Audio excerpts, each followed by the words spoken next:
Good evening, everyone, and welcome to this month's second Thursday lecture brought to you by the Friends of the Cabildo and the Louisiana State Museum. I'm Chris Cook. I'm the Director of Education for the Louisiana State Museum, and I'm excited to bring to you this month Dr. Jessie Chanin presenting on her new book, Building Power, Breaking Power, the United Teachers Union of New Orleans, 1965 to 2008. I just have a couple of housekeeping notes before we get started. Please stay muted during the presentation. If you can't stay muted, we can help you stay muted. There will be time for questions and answers at the end. If you have any questions come up during the presentation, please type your questions into the chat as they come up. I'll be monitoring the chat, and when it's time for the question and answer session, I'll read off the questions that came into the chat first, and then we'll turn it over to the floor. So as your questions come up, type them in. I'll read them off in the order that they came in. And now I'm happy to introduce our speaker for this month. Dr. Jessie Chanin is a researcher based in New Orleans. She holds a PhD in sociology from Tulane University and a master's in education from Fordham University. The United Teachers of New Orleans is her first book, available through UNC Press. Jessie conducts research that centers community voices and social justice. She's collaborated on research projects with various organizations, including Ubuntu Village, I hope I'm saying that right, the Southern Poverty Law Center, the Louisiana Bureau of Family Health, and the City of New Orleans. She currently works for the Coalition of Compassionate Schools, where she facilitates youth engagement and participatory action research projects with middle school students. And with that, I'm going to turn it over to our speaker for this month.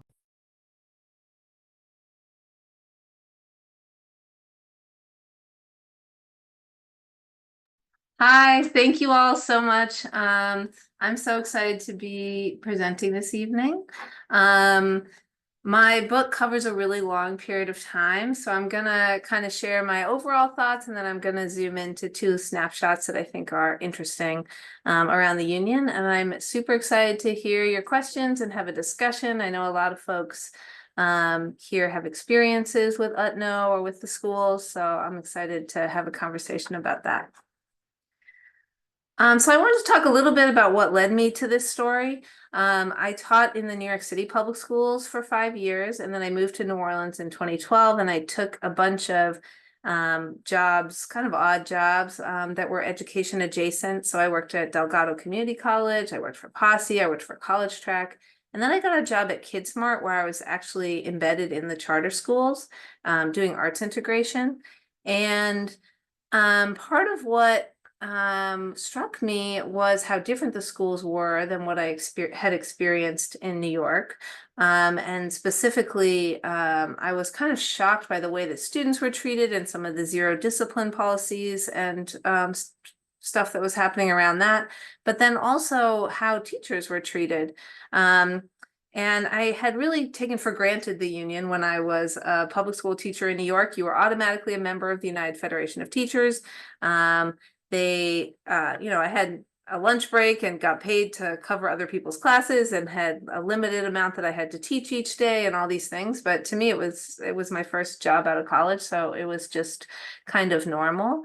And when I came to New Orleans and saw these teachers who were teaching 6-hour-long classes in a day with 4 different preps and being asked to teach out of their areas of expertise and all sorts of different things that I was experiencing across quite a few charter schools, I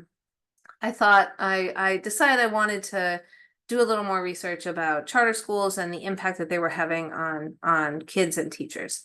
And the reason I wanted to focus on the UTNO story is that I felt kind of dismayed by what I saw in the schools, and I didn't want to spend a long time writing a book about something that I found to be largely depressing. And UTNO, I think, is actually a pretty interesting story because it's really a story of power, it's a story of victory, it's a story of successful organizing in a really hostile landscape. And then, of course, it also is a story ultimately of defeat and of some pretty traumatic things that happened to the teachers down here.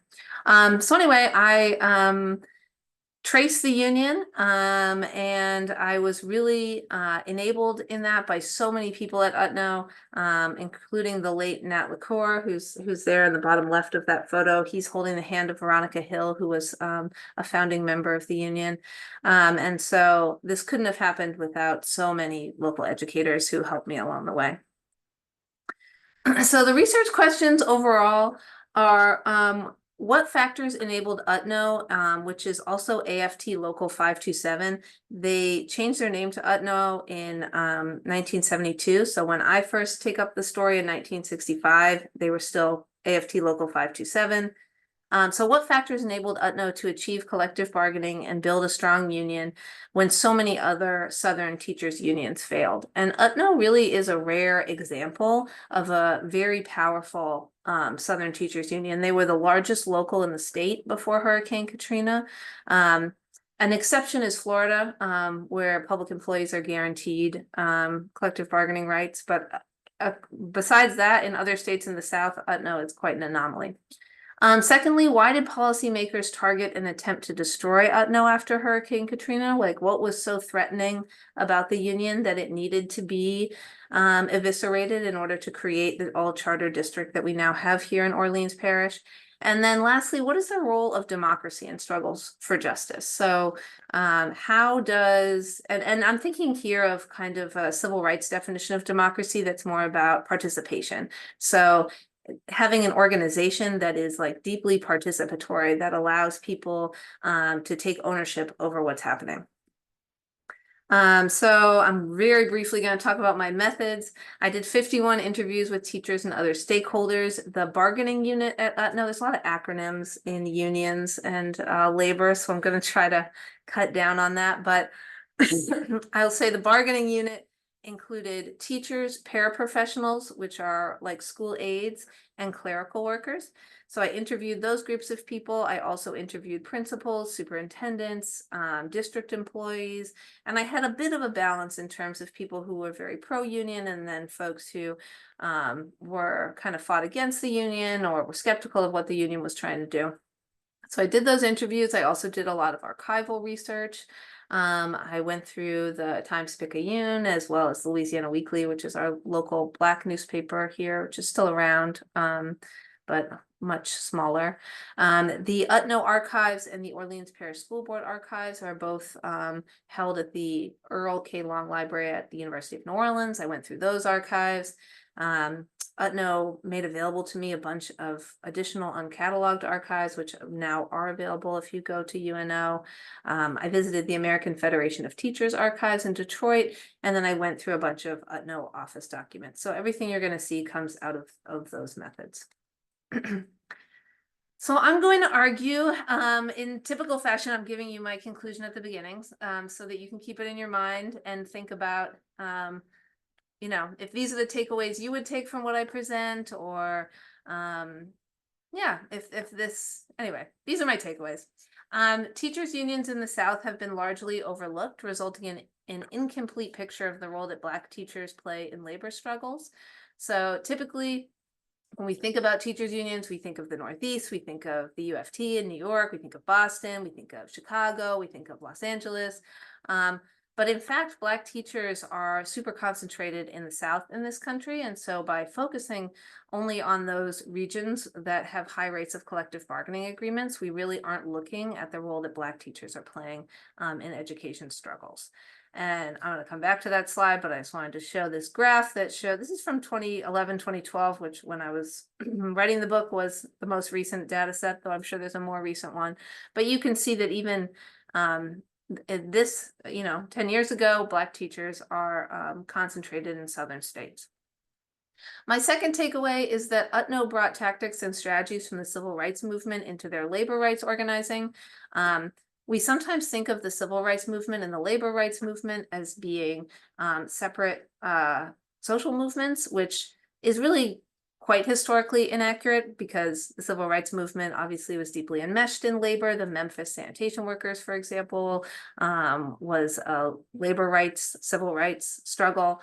But by the 1970s, when UTNO was fighting for collective bargaining, we started to think about these movements separately, and public sector labor rights and labor rights in general were sometimes positioned against civil rights. So like this kind of argument about does last hired first fired undermine affirmative action, or there was just a lot of divisions between the labor movement and the civil rights movement. So UTNO really melds those two movements together. They came out of the civil rights movement. They were part of the civil rights movement in New Orleans. And then they brought tactics and strategies from that movement, and I'm going to talk specifically about participatory democracy and protest, into their organizing. Thirdly, combining struggles for racial and economic justice opens up new possibilities for democratic participation and civic engagement. And then finally, at the end, I'm going to talk about school privatization and what neoliberal education reform has looked like here in New Orleans. And I argue that the UTNO story demonstrates how those sorts of reforms are anti-democratic, anti-union, anti-Black, and anti-educator. Whatever gains we're seeing in test scores are offset by the harm that is done to communities. Okay, so this is a little background on Local 527. Again, my book starts in 1965, but I think it's important the history of Local 527 starts long before that. So the local was chartered in 1937. At that time, both the AFT, the American Federation of Teachers, and the NEA, the National Education Association, had segregated locals in the South. So 527 was the Black local, and there was a segregated white AFT local as well. Veronica Hill, who's pictured here, she was a founding member of Local 527, and she was also president of the union at the time that I pick up the story in 1965. So 1960, I'm skipping several years, was the school desegregation crisis here in New Orleans. Brown v. Board was 1954, but it wasn't until 6 years later that Ruby Bridges and 3 other little girls were the first kids to desegregate the New Orleans public schools. This obviously was a huge moment in New Orleans and was connected to other fights for integration across the city. And then finally, in 1962, President Kennedy signed an executive order allowing public sector collective bargaining. And this really launched a huge wave of public sector organizing.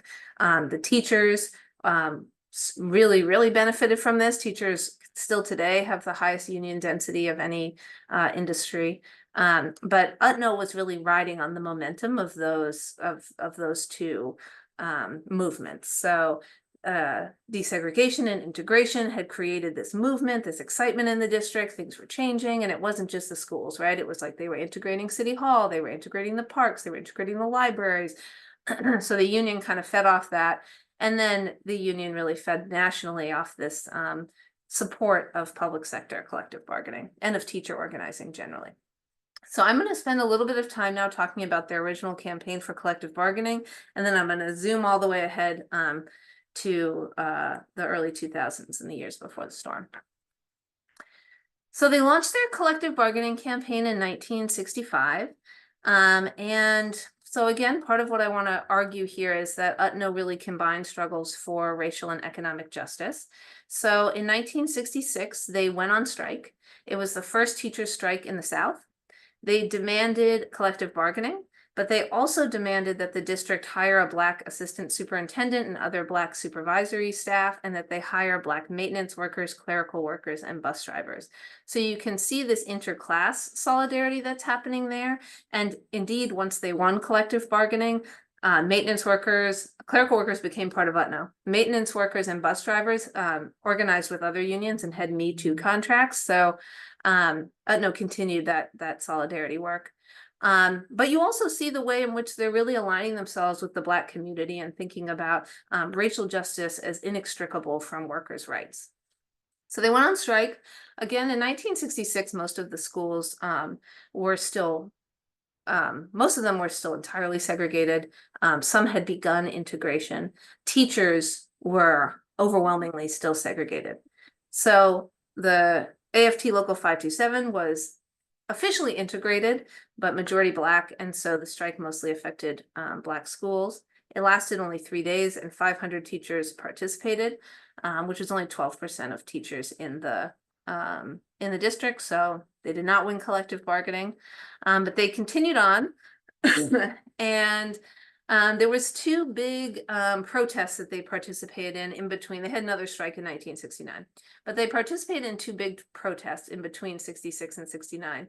One was at Wilson School, which was integrating. It was a formerly white school that Black students were going to. That's generally how integration happened.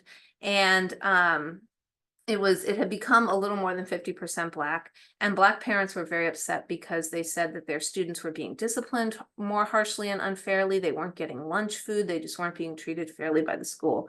And UTNO went to school board meetings and really aligned themselves with the Black parents. And they, in fact, released a quite polemical press release where they wrote, "The antebellum days of white being right was evidence when a group of Black parents questioned the leadership and quality of education their children were receiving." So again, they're doing this work that's like in solidarity with Black parents, pretty much disconnected from their collective bargaining campaign. The teacher was transferred, which remains, I think, school districts' favorite way to deal with problems like that. And then at Forche is a high school. Again, it was majority white. It was beginning to integrate. And 300 Black students had this big protest where, again, they were protesting what they saw as unfair discipline and discriminatory discipline. They also wanted to start a Black student union. They wanted Black history courses. And the students had a protest. 54 kids were arrested. The students were maced. And Local 527 again spoke up and demanded that the student suspensions be reversed, and really align themselves with the students at Forche. And a bunch of other Black organizations in the city did that as well, including the NAACP. So UTNO was kind of one of what was becoming a caucus of civil rights organizations in the city, which was already a caucus of civil rights organizations in the city, but which UTNO was joining. So they had the second strike. And you can see in this picture that this is, they're marching at Forche, which, as I said, was a historically white school. So you can see there were protests there. So the union was gaining a little more traction outside of the Black community. But still the protests were mostly at majority Black schools. So the superintendent preemptively closed 29 schools, which were all historically Black. And so as a result, they were on strike for 9 days. 33,000 Black children were not able to go to school, whereas only 16 white children missed school. They transferred all the teachers who weren't on strike to ensure the continuation of white kids' education. So in some ways, this was a gift to the union because they really exploited it and released a press release saying they don't care about Black children. And so even though, again, they did not win this strike, they had 900 teachers participate, which is only about less than a quarter of the total teaching force. They did get some positive press or get some traction around the racial justice issues. So then the district got in trouble because they had failed to integrate, and the federal government, their teachers, they had failed to integrate their teachers. So the federal government threatened to take away their funding unless they created a system that was more integrated. They relied on voluntary transfers, so teachers voluntarily going to a school that historically served the other race. As you can see in this graph below, the voluntary transfers didn't make a big dent in integrating the teaching force. So, but it made some progress. And you can see by 1971-72 school year, about 20% of teachers were teaching at a school historically of the opposite race. And so teachers were building cross-racial connections. And part of what came out of that was the merger that formed UTNO. So Local 527, which was an AFT local, this is a little into the union acronyms, merged with the Orleans Educators Association, which was an integrated NEA local, National Education Association, to form UTNO. At the time, it kind of seemed like the AFT and the NEA were going to merge on a national level, so it made sense politically for this to happen in Orleans Parish. That didn't happen. They then dropped the NEA a few years later. Anyhow, this merger was huge. All of the sudden, overnight, UTNO represented the majority of teachers in the district. And then they force transferred teachers to create basically a 50-50 proposal. So it's supposed to be 50% Black and 50% white. There was no acknowledgement that any other races existed at all the schools. And so when that happened, UTNO was really able to grow, and they soon represented a supermajority of teachers in the district because they now had their teachers at every single school in the district. They had this integration and this merger with the OEA, so they really gained a lot of strength. It's an interesting moment because, of course, in my book, I talk about how the post-Katrina firings were the largest mass firing of Black educators since Brown v. Board. Because, of course, school integration resulted in huge job losses for Black teachers and Black principals. A lot of historically Black schools closed because it was Black students integrating on the whole into white institutions. Notably, that's not what happened here. It was really the white teachers organization merging into the Black one, and Nat LaCour, who's on my next slide, became the president of the integrated union, UTNO.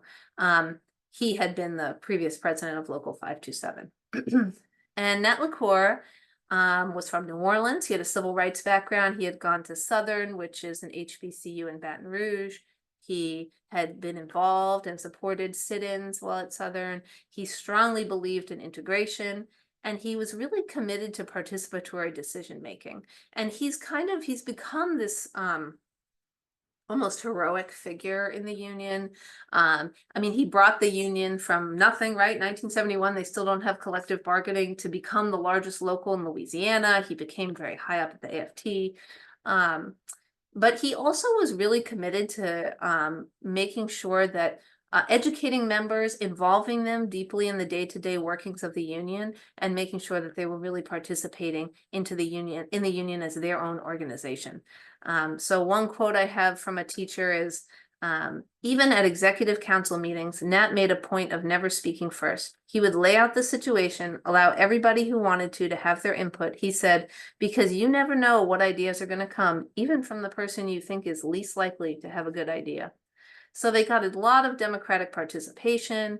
There was massive buy-in. He was super popular. And again, it's this moment when integration and seeing an integrated union that was working together was pretty exciting, because obviously integration was a pretty painful process in New Orleans and in the South generally.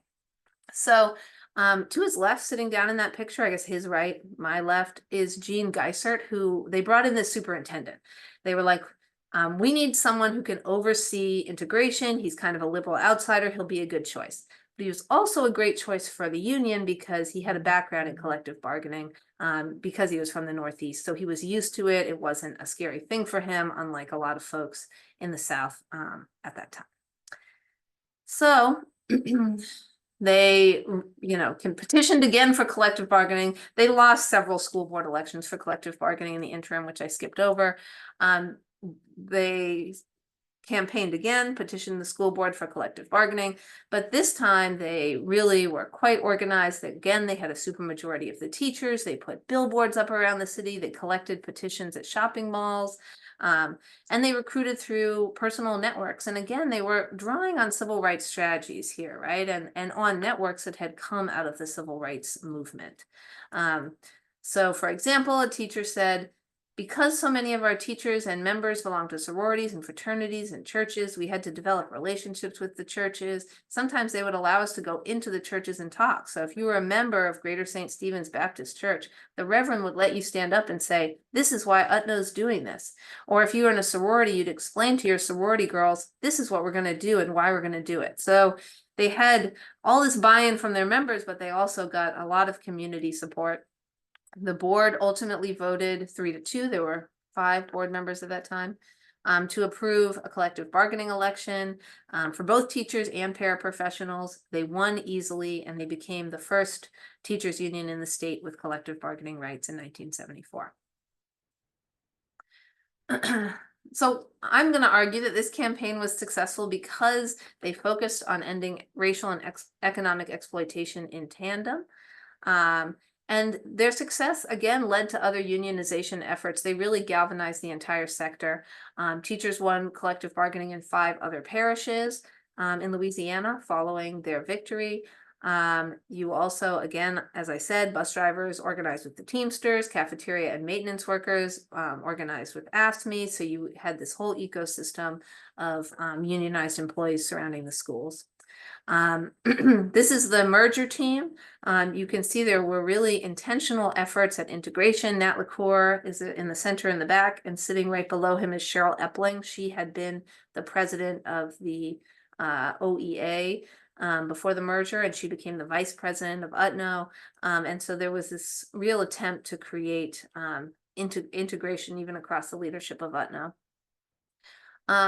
And again, their participatory and democratic structure really maximized member participation. And I think they ran it kind of like a social movement in order to achieve success. Okay, so now I'm going to skip ahead many, many years. I'll say that in the interim, they had 2 more strikes that were successful, that they won in 1978 and then again in 1990. They won raises for paraprofessionals in 1990. The other thing to note, this is very quick overview, is that in the intervening decades, there was massive white flight. New Orleans lost its tax base. This is not unique to New Orleans. And the city became much, much poorer. So you had this issue where they really didn't have money to fund education. And so the teachers had kind of a contentious relationship with the school board, who really often did not have money to spare. I mean, they were cutting firefighters at some point. So they really, New Orleans was financially struggling. And so in this context, we have the beginning of neoliberal education reform. So in 1983, under the Reagan administration, the A Nation at Risk report was released, which kind of framed education, American education falling behind in competitiveness with the world. And the solution is accountability. And the solution is to borrow ideas from business to ramp up what's happening in education. And then in 2001, we have No Child Left Behind, which combined that with pretty strict regimens of testing and of accountability and of ranking teachers, ranking schools, ranking students. So that's kind of the national background behind all of this. And I also, in the book, I talk a lot about, I'm not going to go deep into this, but there's a theory of multicultural neoliberalism from Jody Melamed. She talks about state-sanctioned anti-racist discourse that's actually in support of racist and classist policies that harm communities of color. So in some ways, educators were mobilizing this discourse to justify all of these policies, saying we have to reform these things to help Black children. Like, how can we not have school vouchers? Look at these struggling Black children. But Melamed would argue, I would argue that, in fact, those policies were harming the very populations that they were ostensibly supposed to be serving. And UTNO really rejected, I think, that rhetoric. They argued that educators know what's best, that what was needed was more funding, what was needed was more resources for schools, more training for teachers, tutoring, and other data-tested policies. Anyhow, there were 3 big policies that I want to trace that policymakers tried to push through before. This is before Hurricane Katrina. So they wanted to pass vouchers for to pay public school kids to go to private and parochial schools. This was super supported by the Archdiocese, the Catholic Archdiocese. New Orleans has the highest rate of Catholic school enrollment in the nation of any major city. And that's for both white students and Black students. And so there was a real attempt to get public money into the parochial schools and private schools.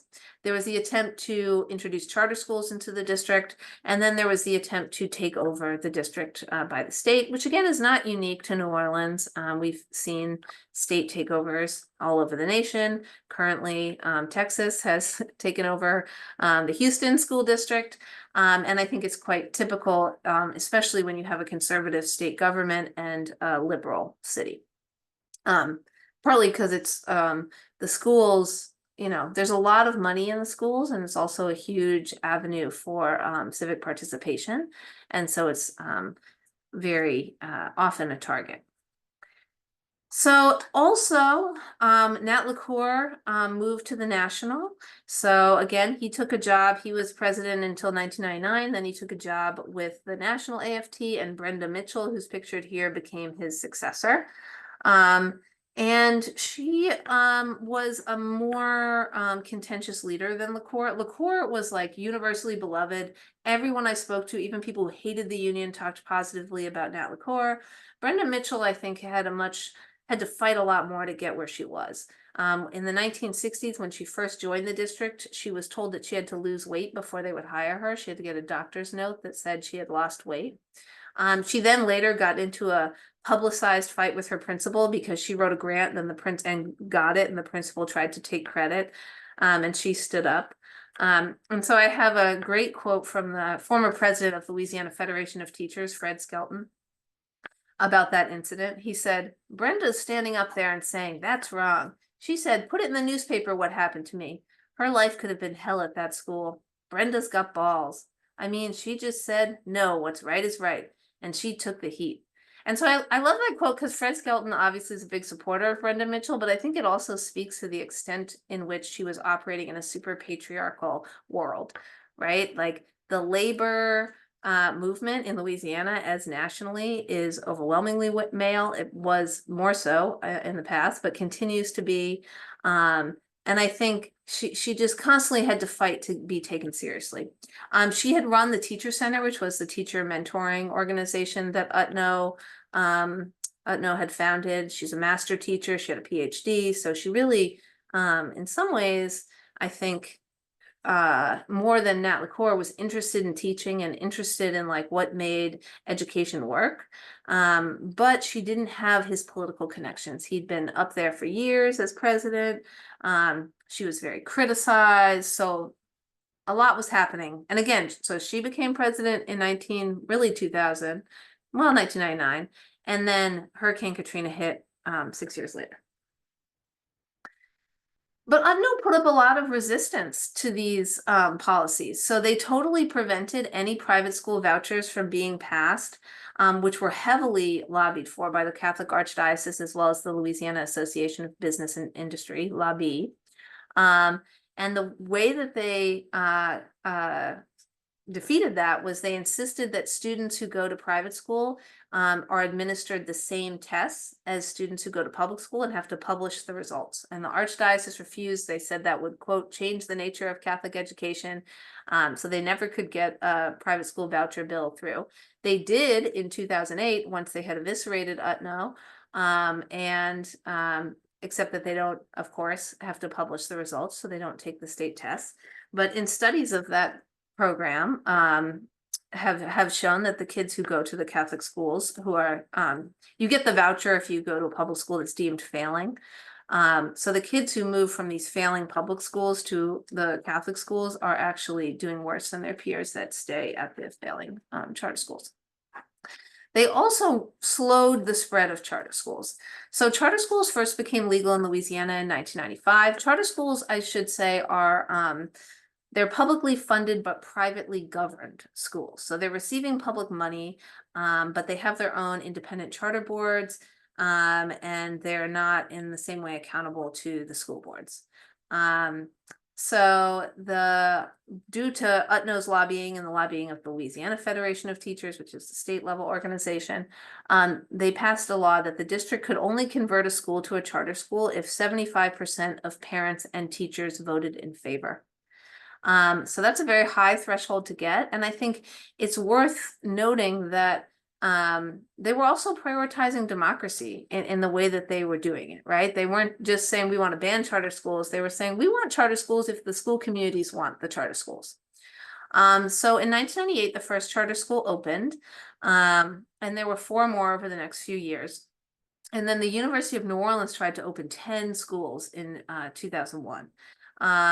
Rod Page, who was then President Bush's education secretary, came to New Orleans and publicized it. So you really saw like national, state, and local pressure to open these charter schools.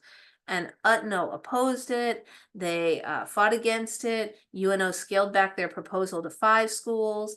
And then teachers voted against it at 4 of those schools. So UTNO did a lot of work preventing the spread of charter schools, which is pretty remarkable because at the time the National AFT was still kind of, the AFT as UTNO didn't want to be seen as wedded to the status quo and against change and against innovation, and charter schools were really being billed as like creative and innovative solutions to failing public schools. So they didn't want to position themselves as anti-charter, and nonetheless, they were really able to limit their spread.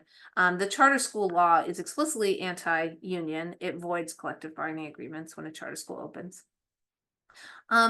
Whoops. Doop. Okay. And then so in 2003, Leslie Jacobs, who's a local education reformer, spearheaded an effort to create the RSD, which stands for Recovery School District. And this was a method through which the state could take over failing schools. Jacobs is a millionaire insurance tycoon. She was on the state board of education and on the governor's advisory committee for education. And so the idea was that they would take over the schools, they could run them themselves, or they could give them to a charter organization. So an organization like the University of New Orleans was very pro this law because they really wanted to take over these schools and open them as charters. UTNO really provided, I think, quite tepid resistance to the RSD. They did remove an amendment that would have allowed the RSD to privatize and outsource support workers. So I think that does show some of their ongoing like class solidarity work, thinking about like, okay, what about cafeteria workers? What about bus drivers? Are their contracts also going to be nullified? And the bill did pass. There were some pretty intense racial implications, as there is currently in the situation between the Texas state government and Houston, because it's a majority white state legislature and this majority black city. The lobbyist for UTNO said to me, "I think racism was an element in this whole fight. I can't begin to tell you how many times I spoke with legislators. These are off-the-cuff conversations where they said the kids in Orleans Parish were stupid because they were black. I just looked at them. I was dumbfounded." So the state forged ahead. They took over a school in 2003 and gave it to UNO.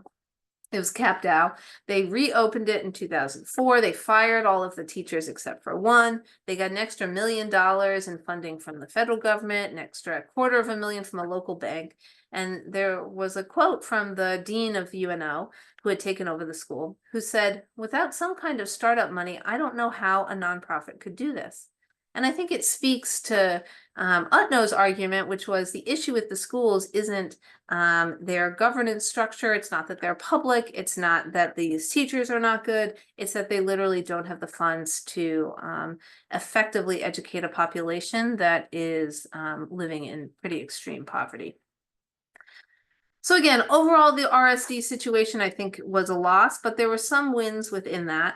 And in arguing against the RSD, I think, again, they were really rejecting this neoliberal discourse around choice, the importance of choice and competition and bringing business models into education, and the idea that we need to lose union rights and sacrifice Black teachers, Black workers, and Black leaders in order to create a functional school district. So I think that in many ways, UTNO, and again, at this time, UTNO is the largest local in the state, and they were really quite powerful. Like, even though they didn't stop entirely charter schools and the Recovery School District, they really limited policymakers' attempts to remake this district, which they were actively trying to do before the storm.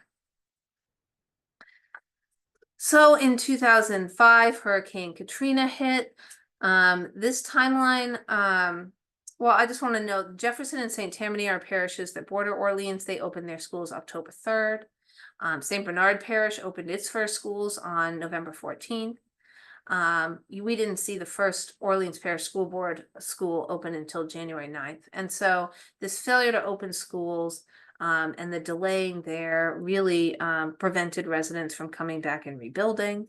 There was also enormous pressure, again, at the federal, state, and local level to use the disaster, in Naomi Klein's words, practice disaster capitalism and transform this district into an all-charter district in the wake of the storm. I mean, many residents couldn't, as many of you who are from Louisiana know, many of these residents couldn't even return for 8 weeks after Hurricane Katrina hit, and already they're making plans to fire these teachers and reopen all the schools as charters. So on October 8th, the federal government offered the state $20 million, but only for charters. October 29th, this again before they've even scheduled the opening of their first school, the Orleans Parish School Board authorized the chartering of 20 schools, including 13 on the West Bank. The West Bank schools were largely undamaged. And so in November 15th, Act 35 passes. And what this was it lowered the score by which a school was considered failing, because previously the RSD could only be used to take over failing schools. Well, previously and still, except the threshold for failing was put much lower. So that enabled the legislature to take over 102 of New Orleans' 117 schools. On November 30th, 7,500 New Orleans educators was informed they would be fired. This is again an enormous mass firing of majority Black women. The teaching force was 71% Black at this time, and yeah, these teachers. I will say that there is a civic tragedy that happened here, where all these many wonderful teachers were not able to come back, were not able to teach, the schools weren't open, the kids couldn't come back. But it also was just a personal tragedy for a lot of individuals. And because everyone was fired at once, a huge thing was that their health insurance premiums went up super high, because there weren't any active teachers. They all became like retirees or not in the system. And so a lot of people, especially paraprofessionals and clerical workers, went without insurance. While their homes were destroyed, they were trying to come back and rebuild, or anyway, it just was really a pretty devastating and traumatic decision. Many of them also learned that they had been fired on the news. So again, I argue that UTNO was intentionally destroyed because it was so powerful, and because these reformers couldn't actualize what they wanted to do with UTNO still there. And I want to argue that it was actually UTNO's commitment to democracy and reliance on member participation that was its undoing. So they made an attempt to fight back. They filed a few lawsuits. One of the lawsuits was saying that the mass firing was illegal, and they won that, and then it was overturned, I think, at the Court of Appeals. They also filed a lawsuit to demand that Orleans Parish open schools. And lawsuits, are not a great organizing strategy because they're so slow moving. So even though they were doing this legal work, I think it wasn't clear to members. And by the time the lawsuits were resolved, people had really moved on with their lives. They did some organizing work. They actually got about 25% of their membership back after the storm. What happened? I'm not going to go deep into this because of time, but basically the RSD opened some schools as charters, and then they direct ran other schools. And UTNO got a lot of traction in those direct run schools because that's where most of the veteran teachers returned to versus working at KIPP or another charter school.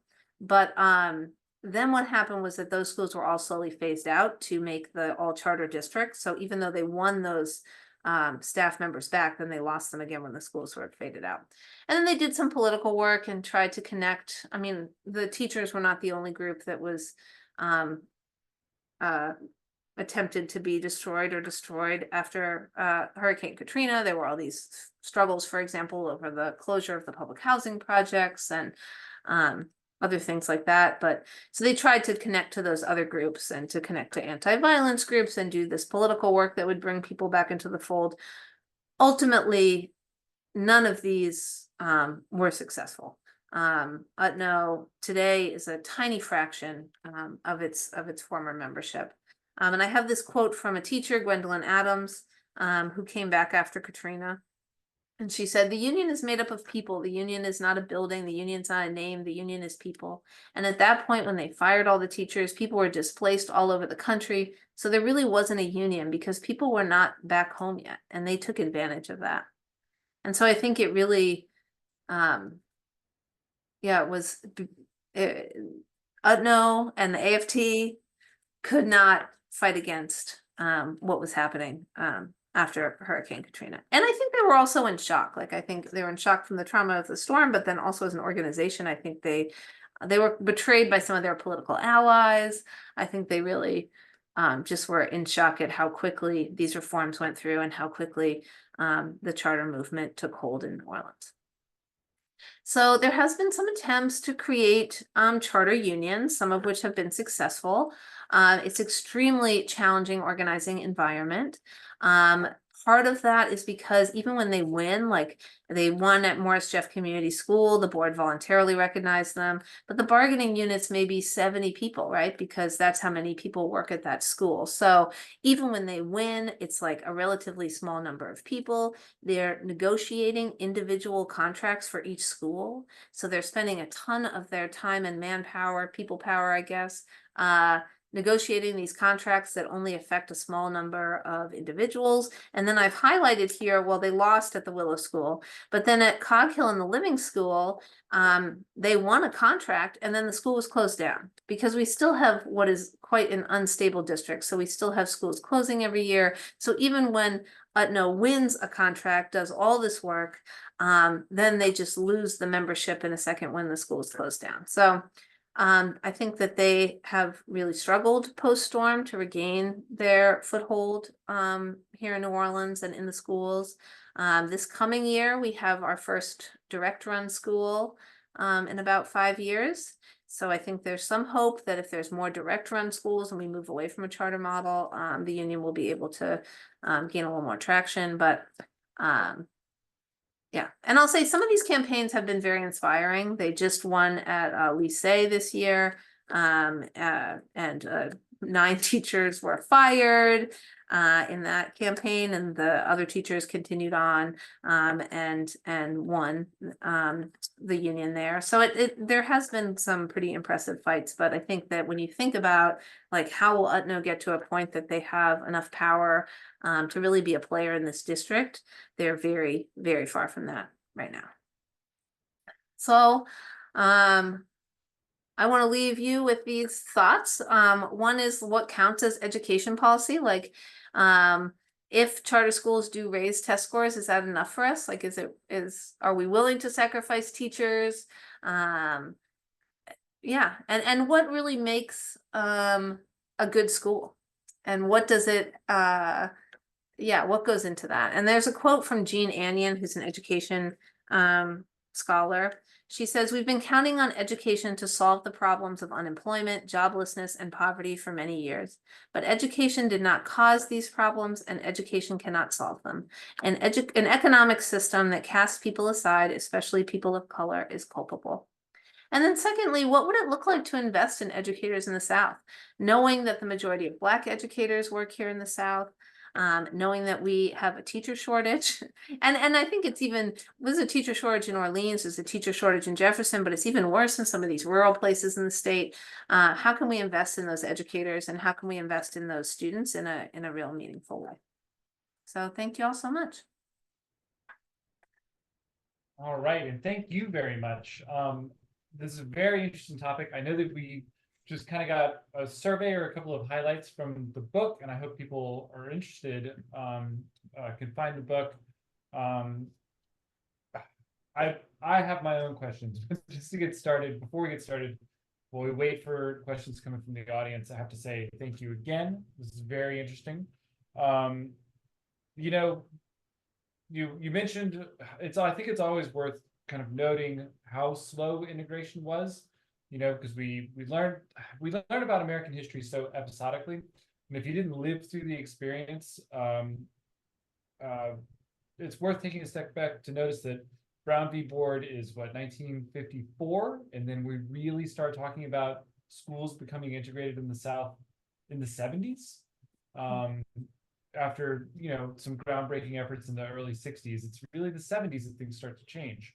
So I don't know, it's always interesting to take a moment to recognize that and take stock of how far we've gotten and how short we've fallen of kind of the initial goals, even today. Yeah, I have a couple of questions to get started while we wait for more questions coming from the audience. My first one is, so you mentioned the interview process for the research for this book. Of the people that you interviewed, how many were retired and how many were still working? And I don't need a specific number there, just like in general. And the point of the question is, what things did those two groups have in common, or were there any commonalities among each group? Yeah, that's a really interesting question. I don't know the numbers off the top of my head. The vast majority were retired and many were quite elderly. When I originally went into it, I was really interested in the collective bargaining campaign, so I was trying to get all these old timers. I did interview a bunch of people who returned. Some taught in other parishes, so I interviewed a few folks who taught in Jefferson or St. Tammany. A big thing is that this is like also getting like into the weeds, but if you had been a teacher and you in Orleans and taught maybe 10 years before the storm, you would be vested in the pension plans. And there's a real motivation to continue to work at a school that will allow you to continue in the pension. So because the charter schools don't participate, some of them did, but most of them have opted out now of the charter school of the pension plan. A lot of those teachers did go to other parishes in the state. And then I talked to a few people who worked in the schools here post Katrina very briefly, and were kind of upset by what they saw. And then I talked to some folks. I talked to one really interesting guy who was anti-union it was just so critical of the union, really anti-union his whole career before the storm. And then I forget where he ended up working, if it was Willow. I think it was Willow, maybe, formerly Lusher. And he I think a lot of people who like had kind of taken the union for granted before the storm were like, oh, wait, it was providing all these protections. It was making sure that we were paid fairly. It was, because there was really lack of transparency after the storm. Anyway, and his principal asked him if he was going to, they have these like closed door meetings where they like say, are you going to vote for the union? And he said, oh, no, I won't vote for the union. He was like, but I did. So I think people had like real changes of heart, seeing what the working conditions were like, post Katrina. I talked to a librarian who I would say had the closest to a positive experience with the post Katrina schools, of anyone. And she's still, I think that a big issue, this is, I think, shifting now, but right after the storm, so many of them were entirely staffed by TFA or teachers who maybe through Teach and Ola, who were only teaching 2 or 3 years, and you get it was all new people all the time. And I think that she was like, I care about my coworkers and they're working really hard and I feel like we're doing a good job. But then like the next year, they're all new and we're like starting again, so I think a lot of veteran teachers felt unwanted and were like, you fired me, I'm never going to work in your district again. And then I think a lot of folks who did try to work in the district after the storm felt very discouraged by what they experienced. Yeah, it would certainly be hard to find the motivation to reapply to the district after that mass firing. And it's also really interesting. I had a question about, so that post Katrina, the federal government offered New Orleans over $20 million, but only for investment in charter schools. I was wondering if you could speak to what was going on nationally, because that's such a tremendous caveat to that money. Mm-hmm. Well, I mean, they've been pushing charter schools nationally for quite a while, and that happened to happen under President Bush, but President Obama also pushed charter schools. And so I think there's been a ton of investment in charter schools. I think this has shifted actually again in the past maybe 5 or 6 years. There's been some, particularly because of some pretty powerful educator, social movements in Los Angeles and Chicago, and then across the South in the Red for Ed protests, where I think that people are starting to, doubt that charter schools are the panacea that they had been promised as. But it was really I mean, that was the thing, because it's bringing the business model to education, right? So if you believe that like schools will do better if there's competition, and then if they aren't good, we'll close them down and we'll open them with someone else who will be better. It's like if you believe in that model, like the business model, right? That good businesses succeed because they're providing something that others can't. And so we will use the business model in education to make sure that we have good schools that succeed, and schools that are failing students will parents will opt their kids out because they have choice, right? So they'll fail due to low enrollment, or we'll close them down if they have failing test scores, and then we'll have a new charter school that will hopefully be better. And I think, yeah, I think there's some more. I think at the time that was really in vogue. I think still, we see the spread of charter schools. But I think that there's some more skepticism about that now, in part because of the labor issues, in part because of all these lawsuits, right? Like there's a special education consent decree here in New Orleans because the schools were not appropriately serving kids with special needs. There's like a real lack of transparency with the schools. Like I think in 2005, they were still kind of new and fresh. And I will say that New Orleans only allowed in nonprofit charter schools. So they were really spared the worst of the charter school movement, which are these for-profit charters. Where if you look at a city like Detroit, I mean, it feels like the Wild West of education out there, where you've got these for-profit companies coming in, making tons of money off educating poor children, and then like closing down and disappearing. So we didn't have that. I forget what your original question was. Oh yeah, and Al Shanker. People love to say that Al Shanker was a charter school advocate. Al Shanker's vision for charter schools was not at all what we're seeing here, right? Al Shanker was the former president of the AFT and the UFT. And he thought, oh, maybe if teachers agree, we will have like we'll temporarily suspend our parts of our collective bargaining agreement in order to test out various reforms, right? So if we really think, okay, what's gonna make the kids at this school do better? Maybe it's an extra tutoring program, but the teachers aren't allowed to participate in the tutoring program because the UFT is so strong, you can only work X number of hours in a day. But these teachers want to do it. We want to test it out. Maybe this is the thing that's going to solve our problem. Let's test it out in this charter school. That's like, again, they've made their own modifications to the collective bargaining agreement. And then if it works, we can modify our collective bargaining agreement and replicate that at other schools, right? And I think that partly, that's the AFT, which, is a very complex organization with a long history. So, but I think that they they want to do good education, and they want to be at the forefront of education reform and good teaching, etc. And so I think that they were interested in that kind of as an experiment. And then like the actual charter school movement has been this totally top-down corporate anti-teacher kind of mass rollout that hasn't at all represented what Shanker's vision was at all. And I do think the AFT made a lot of strategic errors in the beginning of the charter school movement, and they themselves would say, well, Al Shanker supported charter schools because they really don't want to be positioned as like, stuck in the status quo and defending bad education and stuff. So I think that people do say that a lot on both sides of this debate, but I don't think that what we see now in the charter school movement reflects in any way what Shanker's vision for charter schools was.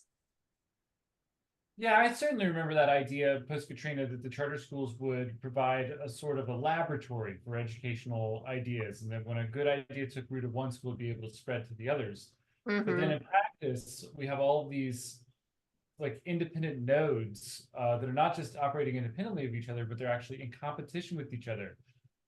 So as the parent of a child who goes to a New Orleans charter school, it's really odd to hear the business language interspersed into the board meetings that I attend, where they're talking about market share and things like that. And it's like, oh, slow down. Like that's such a interesting concept to insert into the goals for an elementary school. Yeah. Um, but let's see here. Oh, so I had a question about you mentioned someone who was involved in the creation of the Recovery School District back in 2003, who was attached to the insurance industry, but on the state board of education. I was wondering if you could tell me again that person's name and Yeah, what parish she's what really parish the were they, architect. Sorry, go ahead. what parish were they a resident of? Orleans. Okay. Leslie Jacobs. She's quite a player here. I will say that, like I said, that people look back on Nat LaCour, I think, with really rose-tinted glasses. And UTNO under Nat LaCour endorsed Leslie Jacobs in her 1992 school board run here. She was an education reformer. She sent her children to private school. And so she got on the school board, the local school board. Then she got involved in state politics. And it's a little like libertarian, like her favorite book was Ayn Rand. But um, she really became this quite powerful person on the national level. And she wrote or helped write the RSD legislation. She also helped write Act 25 and really pushed through a lot of those reforms. And I think, I think it's like, I guess I don't know if there's a lot of use in thinking about what people's intentions were. It's maybe more useful to look at the outcomes of what happened, but you can imagine that she felt dismayed by the state of public education. She's a businesswoman. She thought this model will really make the schools better. The district was also quite dysfunctional before the storm. I didn't go into that, but the school board was in all these corruption scandals. They had had like 7 superintendents in 5 years. UTNO had protests because they continually got the teachers' paychecks wrong. They were issuing the wrong amount on the paychecks. One time they accidentally issued everyone a paycheck for like 35 cents. So, UTNO's energy is like being wasted by all this, like basically, I mean, if any of you live in New Orleans, it's not new to you, but like bureaucratic um, ineptitude. And again, I think that's part of the model, right, of neoliberalism is like, okay, let's strip all resources from this district. Let's strip all money. I mean, you see this with the sewage and water board right now, which is essentially indefensible. But even so, you could see like, okay, they've taken away all the resources and money and expertise out of this organization. And then they hold it up and they're like, it's failing, let's privatize it. And so I think that was really partly what happened with the New Orleans schools. But Leslie Jacobs is quite an interesting figure because I think she would see herself as a liberal and I mean, like I said, Obama supported charter schools, right? So that vein of a liberal. I don't know if anymore. I mean, the lines were kind of drawn with the mass firing of the teachers. But certainly in 1992, when she ran for school board, she was liberal. So yeah, it's a very interesting figure and interesting too, I think, like how the charter district was created after the storm and kind of this vacuum when so many residents had not been able to return. People talked about these closed door meetings that were they were actually ostensibly open door meetings. Because one of these teachers, retired teachers, were like, I just went. It was open door at the Audubon Zoo. And all these like big players were there, like Scott Cowan from Tulane and the head of Audubon, what's his name, Foreman, and whatever the legislators, and they're like literally making a plan to remake the schools. around this boardroom table. So, you know, I think speaking of like, I think it's really in contrast to the ways in which UTNO, you know, basically died for member participation, to be like, we will not like be a top-down organization. We will like have like, even after Katrina, they had relied on phone trees, right? So they didn't like have a centralized phone database. So like they would be like, oh yeah, we just call so and so at like Cohen, and then so and so has all the lists of everyone, all the teachers at Cohen, and so they'll call them all. And so then after the storm, they just like they struggled to even reach. I mean, it was kind of before cell phones, right? Around the cusp of cell phones. So a lot of older folks didn't have cell phones. But anyway, they really just struggled to even reach people and communicate with them after the storm. And meanwhile, you have these like fancy meetings uptown where they're like restructuring the whole district. Yeah, that's interesting. I mean, it's always interesting when someone from outside the field of education comes and they have very strong opinions about education. But I wanted to go back to UNO's involvement, because UNO is at least like a university. Why did UNO want to run 10 schools? Because they thought they could run them better, and I think they thought they would make some money. But I think genuinely they thought like, okay, we have a school of education. We see this struggling school district. Why don't we run 10 schools and we'll do it better? You know, you have these schools that like by and large were quite struggling. So, you know, again, assuming best intentions, I think charter schools were hip. It was like, oh, we're going to do this new thing. We're going to do it really well. We can test out some like new pedagogical, you know, research in the fields. We can have our students work there. You know, Ray Nagin also tried to take over the schools. Like there was just like a big like push. Like everyone was like, we'll just run the schools. I know the problem, you know. Yeah, and I think that was partly, I mean, Nagin was never going to actually run the schools, but you know, I think that partly that there was excitement there, and there was this idea of like, let's make this better. And I think the issue was that the ways in which they wanted to make it better were often pretty anti-teacher and pretty anti-democratic and exclusionary of the Black community. Got another question from the audience. Do you think today, well, did you follow the news today? Do you think today's Supreme Court decision with Starbucks and the Memphis 7 will hurt teacher unions in Louisiana?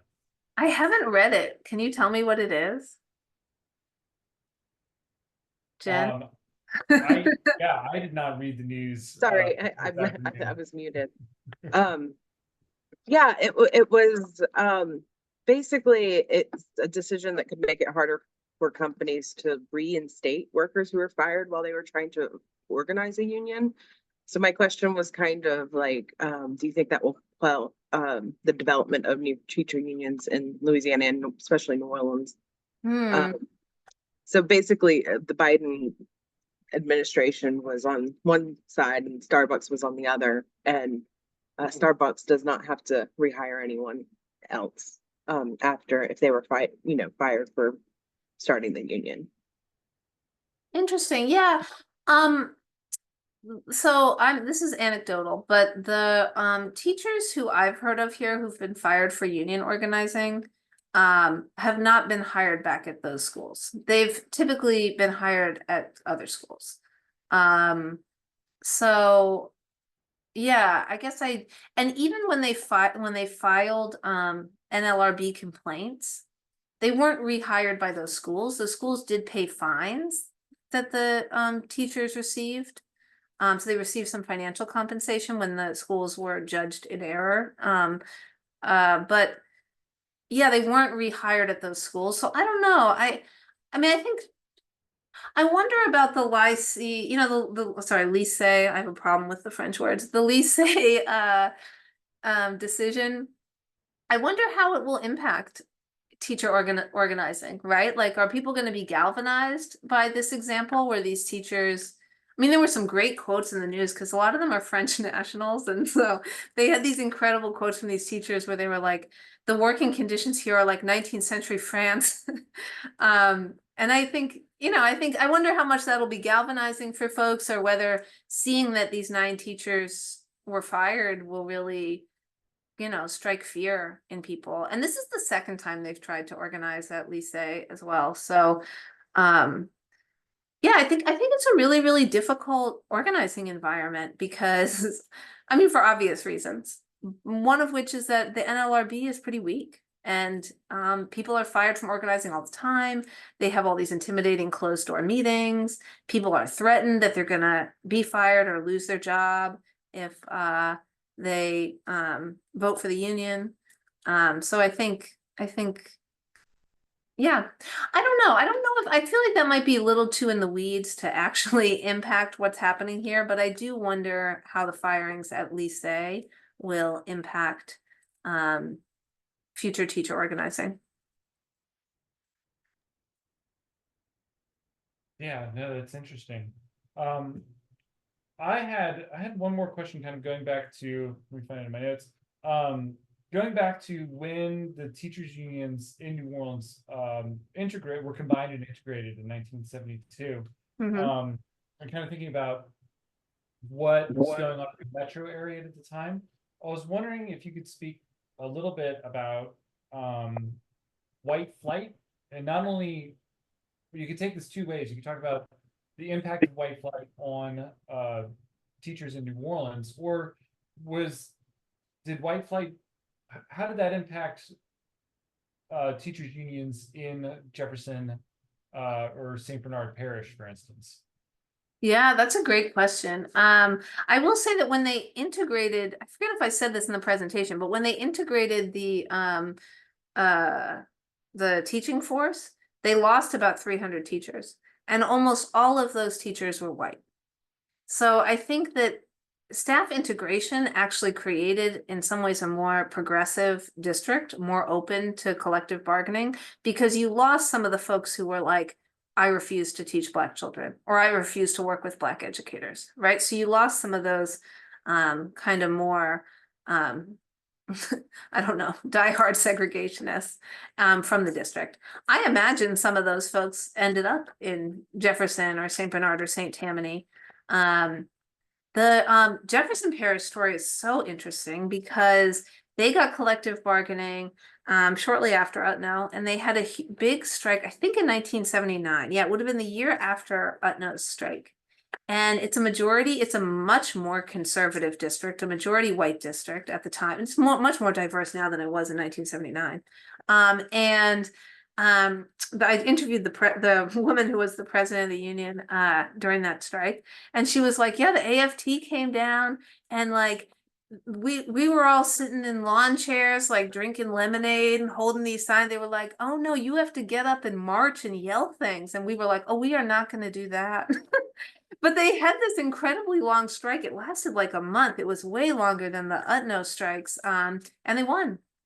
It seemed like it was basically a traumatic experience for that president. But yeah, I think it's interesting to think about, like, she was also married to Fred Skelton, who was a former UTNO organizer who became the head of the Louisiana Federation of Teachers. So certainly UTNO's influence like spread out to these other parishes. The president of the St. Tammany Federation of Teachers, which they got collective bargaining in 1992. She also knew Nat LaCour, and they worked together. So it really, I think that the collective bargaining that happened post UTNO's collective bargaining really did come out of that. And I wonder if to what extent white flight also played a role in it. I mean, again, this is not, I talked to people across race who had this experience, but a bunch of people after they were fired moved across the river and started teaching in St. Tammany, which, is a much easier and wealthier district to teach in. And you have collective bargaining, and you have a pension. So I do think that, yeah, certainly white flight influenced some of that. What was the second part of your question? I think there was a second part. I think you hit it. Yeah, I think you hit them both. I gave you two options and you touched on both of them. Oh, okay. No, thank you. So yeah, there's certainly a lot of, I mean, a lot of different subtopics within just the part of your book you presented to us. I wanted to pause for a moment to let any audience members who've been sitting on a question, let them know that now's your chance. I wanted to thank you again for coming and presenting to us. Quick reminder that everyone who registered will get a recording of this tomorrow. And also a reminder that if you're interested in the book, it's available through the University of North Carolina Press website. It's available hopefully at your local bookstore. Ask for it. And yeah. One more second. All right, we're gonna we're gonna end it there. Dr. Chanin, thank you very much again for coming and speaking to us as part of our second Thursday lecture series. I certainly found it interesting. I'm sure everyone else did too. Thank you very much. Yeah, thank you all. I appreciate y'all coming. All right, thank you very much.